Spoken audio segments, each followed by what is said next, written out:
So welcome to the latest anime news for the week ending December 5th, 2020. Let us dive into it, ladies and gents, beginning with a follow-on.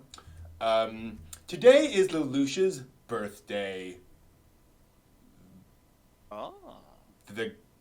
I have all sorts of adjectives for Lelouch. To celebrate, the Code Geass franchise held a live stream revealing the future of the series. The Code Geass Next 10 Years project revealed both a new upcoming anime series and a new smartphone game, of course. The new anime is titled Code Geass Z of the Recapture, or Z, could be. The event teased the new anime using the ending of the previous anime of the franchise, 2019's Code Geass Lelouch of the Resurrection film. Last year, the film's producer called it Phase 1 of a 10-year plan for new content. The new smartphone game, Code Geass Genetic Recode, brings together Lelouch, Akito, and other characters from the anime projects and lets players experience stories from throughout the franchise. It includes both role-playing and simulation gameplay elements and features original scenarios from leading Sunrise writers and many exclusive illustrations. It is described by the staff as, quote, the official sequel to the Code Geass franchise, end quote, and will be developed by Joro with animation sequences from Sunrise. It is set to launch in spring of next year, so fans won't have to wait too long. The original Code Geass premiered back in 2006, with a sequel series in 2008, and has inspired a number of anime series, films, OVAs, and spin-off manga series. Now, let's be honest, this is not the first time we've seen, anime expand into other media, but and this probably isn't the first time we've seen a smartphone game see official content and spin-offs. But I think this is the first time I can recall hearing of a smartphone game described as like the official sequel. That sounds kind of interesting to me. I think it's the only time I've ever heard as an official sequel. Mm-hmm. Yeah. I don't recall hearing that before. And it kind of frustrates me like I am. Or you're horribly bad at it, or at least because I'm still stuck on Civ 1. Then having by choice. Choosing it. You should see me play Legend of Zelda. Anyway, so you're playing Zork too, are you? No. But on the it's one of those things where if that's the way the franchise is going to go, I'm going to be like, that sucks. That is a downside. Is what if folks just aren't into the game side of it? Yeah. I don't know. Just wish I was a better gamer than it would be okay, but I'm just horrible.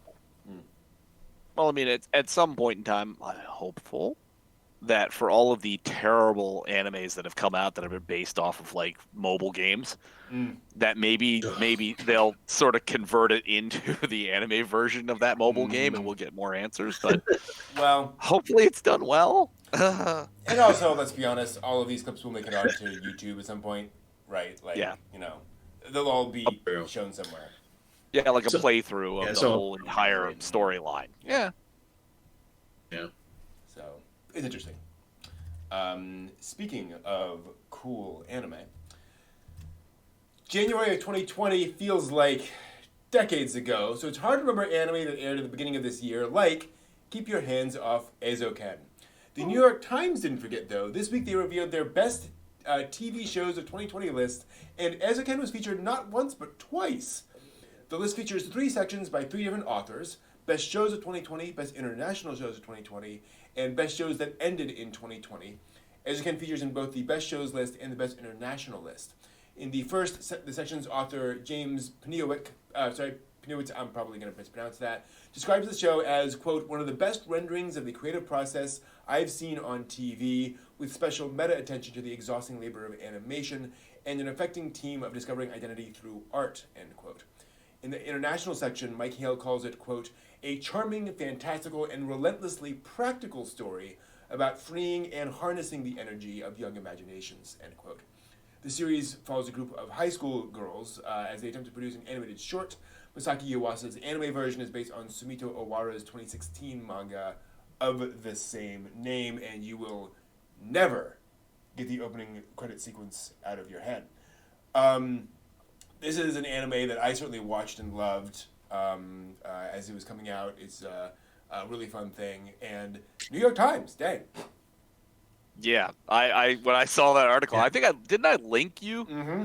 Brent, on that article when I was just like, holy yes, Yeah. I love this show. Mm-hmm.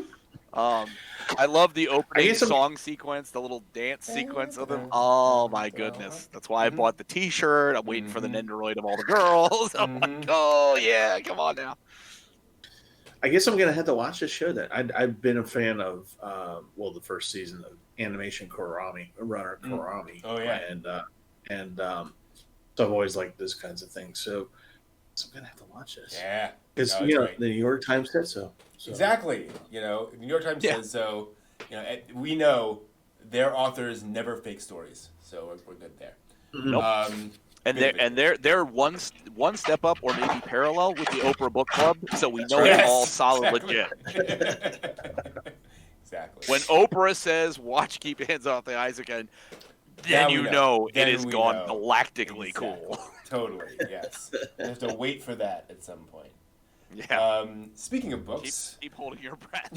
We all knew anticipation was high for the release of The Intuition of Haruhi Suzumiya, the first new novel in the series in more than 9 years. It seems the printing staff weren't quite prepared for just how high, however. On the 27th, just 2 days after the novel's release, the official Twitter announced that an emergency reprint of the new novel had been decided due to much higher than expected sales.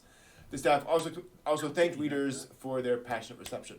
The Twitter account also noticed the reprint version will not have the reversible cover the original version does. So readers who really want the reversible cover should try to purchase that as soon as possible. Yen Press released the English version of the novel digitally on release date, but the print version isn't set to release until June of 2021.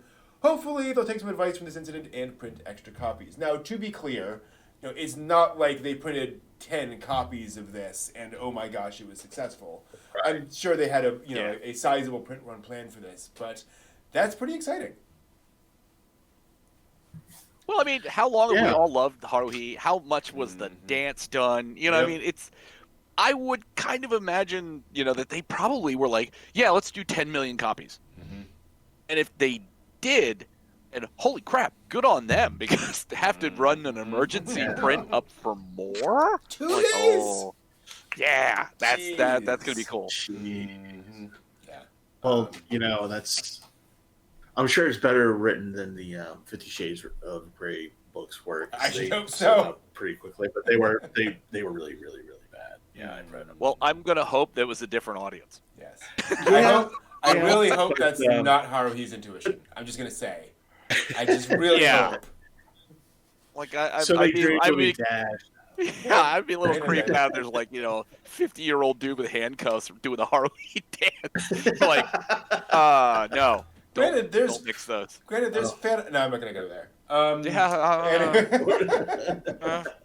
Moving right along. But go ahead.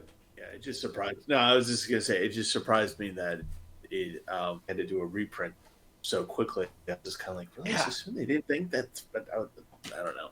Maybe to me, speaking of someone who has not even seen the anime yet, still have to watch it. Even I know that this was a thing in all caps, and this is just it's like I know what the dance is because I haven't Otakon ever that I've gone to. And so to hear that that the light novel, not the manga, the light novel sold out like that. I was just like, on the one hand, they're probably mad at the guy who did the print order. On the other hand, they're probably like going, yes, at the same time. So, very, very cool. Again, if I could invest. Yeah, exactly. Now, Kodansha's shoujo manga magazine Nakayoshi announced a new tennis manga this week. But rather than the cute high school girl character you might expect, the new manga features real tennis champion Naomi Osaka. The manga will be drawn by Futago Kamikita, an artist group best known for the Pretty Cure manga adaptations. And Naomi's sister, Mari Osaka, will be overseeing the manga herself. Naomi Osaka expressed her excitement over the announcement on Twitter, saying, quote, "Growing up reading manga and watching anime was something that bonded me and my sister immensely, so this is really exciting for both of us," end quote. A tweet of hers also went viral last year when she posted a picture of what else? Prince of Tennis protagonist Ryoma, describing him as her husband. Osaka's father is Haitian American and her mother is Japanese. She was born in Japan but moved to America at 3 years old. She is the current reigning champion of the U.S. Open, 3-time Grand Slam singles champion, and the number 3 female tennis player as ranked by the Women's Tennis Association. This could be a fun trend to take off next. What other athletes or famous people would make good manga protagonists, I wonder. What do you guys think? Who would you like to see a manga? I think that's pretty. Hulk Hogan. No. I was gonna say Ray They Lewis did of that. the Ravens, but Did you remember Hulk Hogan's Rockin' Wrestling? The Saturday morning cartoon series? Yes, I do. Hey, that unfortunate and voice. let's not do that again. Do you remember Mr. T and his friends? Oh, that would yeah! go around and- Uh-huh. No. let's not do that. Mhm. I mean, you could do a Rocky thing and basically take Megalobox, then insert Rocky into it. True. There's some easy stuff, but Mm-hmm. Greg it'd be Louganis kind of fun. in the free Oh, there we Watomi go. Swim Club. Absolutely. You can do that. Yeah. What is it? Greg LeMond. You could put him in Yaomushi Pedal, whatever it is, that biking show. I mean, Yeah. Mm-hmm. there's things. Yeah, a lot of the big ones that I think of are sufficiently disgraced that they wouldn't really make great. Folks. Actually, I think you could do an interesting thing with like Michael Jordan. Because, he's not an active athlete, so you can kind of go back and become a little more historical, if you will. Kind of interesting. That would be. Mike Tyson for the Mike Tyson mysteries that they There do we on go. Adult Swim. Just make it into an anime. It'll be fine. Oh my gosh. No, and all sorts of. Oh, come on. It's fun. The Mike Tyson mysteries are a scream. They're quite funny. They are. What if you could do LeBron James? Ah, yeah. I can see that. They had him as a side character in a Teen Titans Go, where they were doing a spoof on Scooby-Doo. And, you know what I mean? It's like, so LeBron James is like, Sure. stayed fairly out of controversy, so I Yeah. think that would also work. Mm-hmm. Definitely. So. That's pretty cool. Yeah, it's one of the nice things is I think For some reason. Go ahead. No, I was just gonna say, and for some reason, I had Lynn Bias in my head. I don't know why. But I'm sure you would have been a perfect. For those of you who don't know Lynn Bias, just look it up. Jack Nicholson? But yeah, one of the nice things about sports is that, easy drama, right? You can kind of tell a dramatic story about pretty much any sports career. So, kind of makes sense. Also interesting doing a tennis manga that looks like Pretty Cure. Like, I really like the style. It's just not what you normally see for Yeah, sports. that'd be interesting. Yeah. And just think what the musical will look like. Exactly. Tap dancing. Tap dancing as far as the eye can see. I am number 3 female tennis ranked by the Women's Tennis Association. I am number 3 female, whatever. Also, Could you this just say week, that she's the princess of tennis? and possibly. I am the princess of tennis. Also this week, Bushiroad and Broccoli revealed a partnership, and their first project will be a collaboration between Bushiroad's Lost Decade smartphone game and Broccoli's Digi-Carrot. The Digi-Carrot characters will appear for a limited time in Lost Decade, which just came out in September. The new collab comes as part of an overall plan to kind of reboot the Digi-Carrot franchise, so fans will have to keep their eyes peeled in the future for more updates. The Digi-Carrot characters are mascots Broccoli and the Gamers retail chain.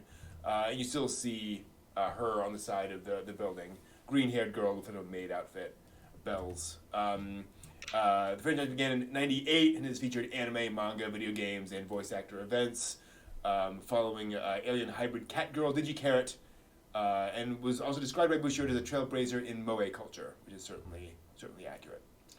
Cyber Animation's CA Animation label and DMM Games have announced a new collaborative mixed media project called Pura Ore Pride of Orange. This is a hockey-themed project, which will include a game and an anime, described as the first girls' ice hockey anime ever. Pretty cool. Anime studio C2C will also be involved in the anime side of the project. The staff and cast will hold a live stream formally unveiling the project on YouTube and Periscope, and will announce casters one by one each day until then, which is the standard process these days to keep the hype chain going. Train, not chain, whatever. Kanekawa announced this week that a TV anime is in the work in its Selection Project multimedia project, set to debut sometime in 2021. The theme of the project is Idol Cross Audition Cross Reality Show. That's new. Centering around an annual Selection Project reality show, which is an audience-voted contest for girls who want to become idols. Daisuke Hiramaki of Naruto Shippuden and New Game will direct the anime at Doga Kobo, and Yohei Kisara of Love Live is producing the music. Now, a website opened this week for a new TV anime adaptation of Light to Chihi's light novel, What if the ultimate in fully immersive VR RPGs was a crappier game than reality itself, set to premiere in April.